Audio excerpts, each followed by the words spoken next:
la Rome antique, un arc de triomphe était une construction le plus souvent éphémère qui permettait à un empereur ou simplement à un général de célébrer une victoire militaire. L'armée, en passant sous l'arc, se purifiait avant d'entrer dans la cité et de reprendre ses activités normales. La mode de l'arc de triomphe a été reprise bien après en construction en dur, comme par exemple l'arc de triomphe avec une majuscule qui est bien sûr celui de la place de l'Étoile. Et c'est ainsi que Napoléon Ier, en 1806, afin de commémorer la victoire d'Austerlitz, fit construire par l'architecte Chalgrin cet arc de triomphe. La construction dura de 1806 jusqu'en 1836. D'abord pour Austerlitz, mais ensuite finalement pour célébrer toutes les victoires militaires remportées par la nation, quel que soit le régime. L'Arc de Triomphe commémore également, plus précisément, la Grande Guerre, la Première Guerre mondiale, par le biais essentiellement de la tombe du soldat inconnu.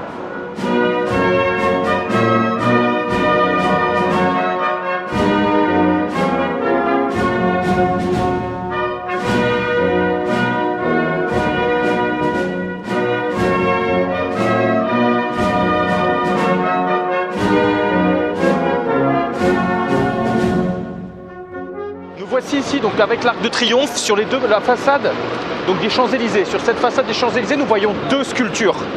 Celle de gauche symbolise le départ des volontaires.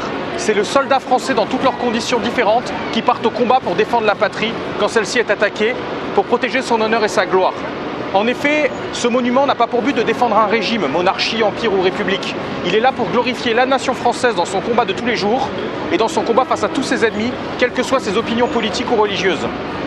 Sur cette statue, on voit en haut au-dessus un ange. Cet ange, c'est une allégorie de la Marseillaise et de la victoire, guidant les soldats français. Et donc en fait, ça a été repris par les républicains à partir des années 1880 pour en faire en fait le physique de l'hymne national. L'autre statue que nous voyons sur la gauche de l'Arc de Triomphe symbolise le triomphe de Napoléon Ier. Ça a été construit, les plans ont été mis en place après la victoire d'Austerlitz pour signifier le contrôle total de l'Europe par Napoléon Ier. Celui-ci est un empereur romain et reçoit donc les honneurs de la couronne de laurier qui symbolise sa victoire totale. Au-dessus, on voit des épis de blé menés par un ange. Cet ange symbolise la prospérité économique et sociale de la France, sur laquelle on a mené des lois justes qui lui permettent de s'enrichir. Et cet ange tient un panneau sur lequel on peut lire les initiales E et F pour Empire français, qui montre que cette prospérité est due à l'Empire.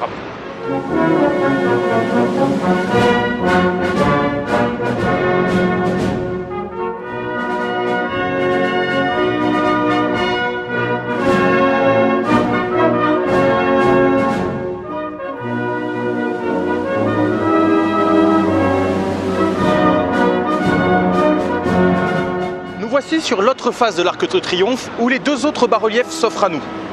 Sur la gauche, nous pouvons voir un bas-relief qui représente la paix. La paix, pourquoi? On y voit la déesse Athéna, donc déesse de la sagesse, conseillant à un soldat de ranger son glaive. Derrière, ce sont les épis de blé qui symbolisent la prospérité et le rameau de laurier qui symbolise lui-même la paix en lui-même. À droite, l'autre statue symbolise la résistance de la France et surtout de Paris en 1814 contre l'invasion d'une coalition européenne. On y voit le jeune homme avec des personnes faibles accrochées à ses pieds, donc il lui demande sa protection, et il symbolise le soldat et le citoyen prêt à se battre. Derrière lui, on voit un cheval, donc symbole de la cavalerie militaire, mené par-dessus par un ange de la guerre. Cette représentation de la défense de 1814 existe à un autre endroit dans Paris, à savoir sur la plage de Clichy, où une représentation beaucoup plus réaliste a été mise, alors qu'ici c'est une représentation allégorique. Ces deux bas-reliefs ont été construits par l'architecte Étex, donc dans les années 1880, pour compléter la construction de l'Arc de Triomphe.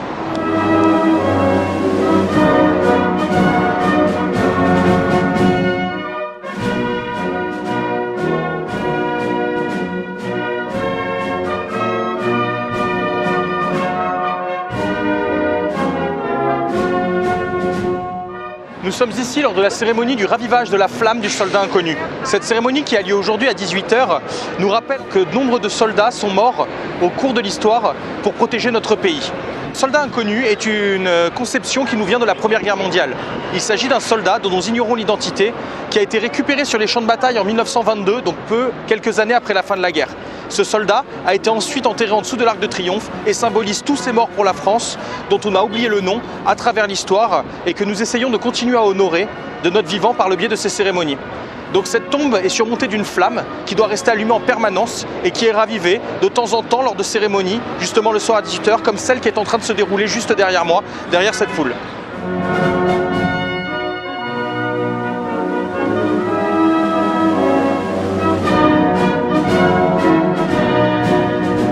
Lors de la construction de l'Arc de Triomphe, Napoléon Ier avait envisagé une sculpture au sommet à la place de ce qui est aujourd'hui la plateforme d'observation.